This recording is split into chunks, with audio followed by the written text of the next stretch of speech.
So here we are at Spooky Tank, and I thought I'd start my first paranormal story here, and I'm going to try to not waffle on, but I do waffle on, so if I do waffle on I am very sorry.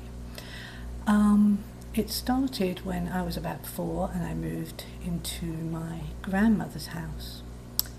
No, it wasn't like that at all. The house was on a council estate, which for my American friends is social housing. It was not built to be a council house. It was originally going to be private, and our house was one of the biggest because the builder built it for himself before it became a council project. And so in our house we had many things from an old manor house that had been bombed in the war and that had been knocked down to make room for the council houses.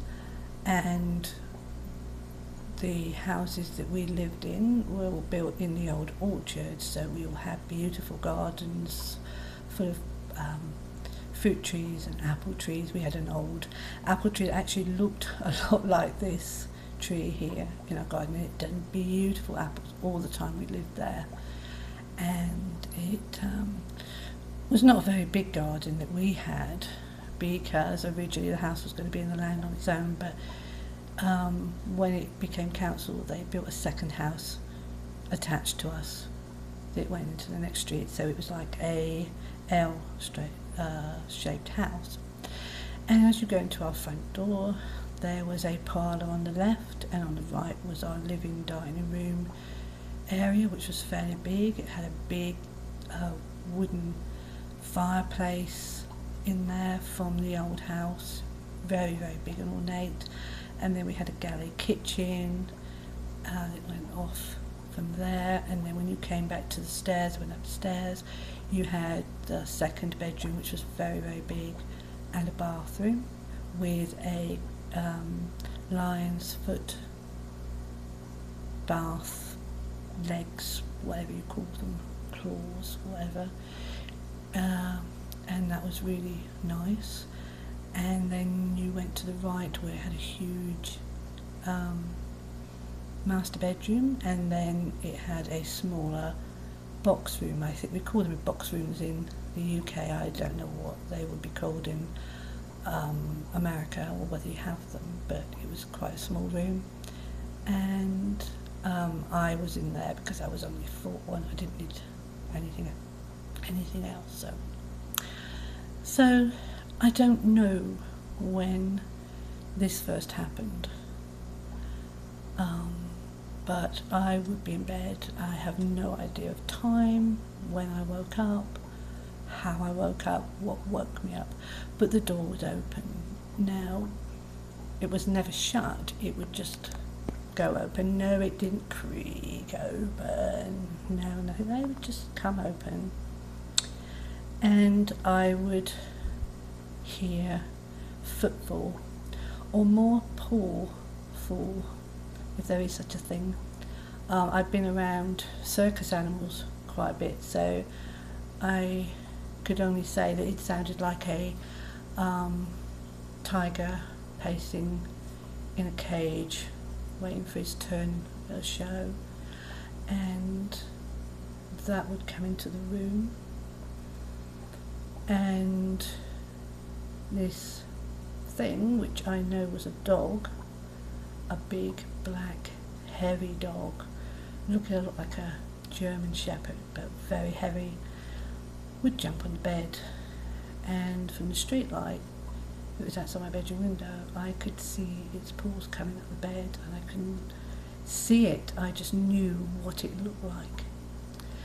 And it would come up the bed and breathe over me, a breath that smelled like old print. If you go into an old bookshop and you smell that smell, then that's what its breath would smell like. And it would be there for a few seconds and then it would literally just disappear. And this would happen all the time I was in that room. Later on, after being sick and I moved into my nan's room, it never followed me to the other room. It was only this room.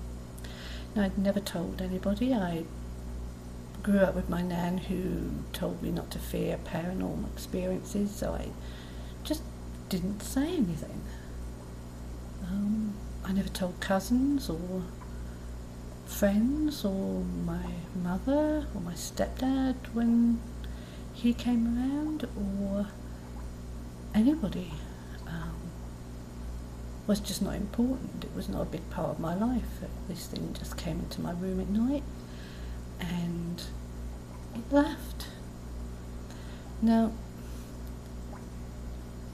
it wasn't the only entity in the house. I had told my nan about something else, which I'll make into another story, which did scare me. And, so I wasn't scared of telling her or thought that people would laugh at me if I told them. But I just didn't feel the need. And it was quite good, really, because years later I found out that something else had happened in that room after we left, and new people moved in. Now, the new people I was related to, it was my aunt and uncle and cousins, but I still hadn't told them anything about it. They knew nothing about it.